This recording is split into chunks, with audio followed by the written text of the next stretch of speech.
আসসালামু আলাইকুম। কেমন আছেন আপনারা সবাই? আমরা আলহামদুলিল্লাহ ভালো আছি। আমার এই ছোট্ট মেয়ে মাত্র ৫ মাস বয়স তার। তার এত পরিমাণ ওষুধ লাগে প্রতিদিন ২-৩ টে ওষুধ খাওয়াইতে হয়। গ্যাসের না হয় জ্বরের না হয় অ্যালার্জির। একটা না একটা খাওয়াইতেই হয়। না হয় ঠান্ডা তো লাইগাই থাকে।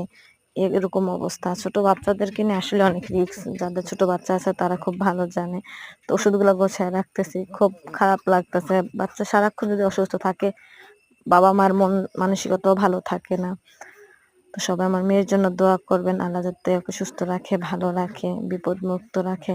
প্রতিটা মারই মনে হয় এরকম কষ্ট। প্রতিটা মাই অনেক সংগ্রাম করে।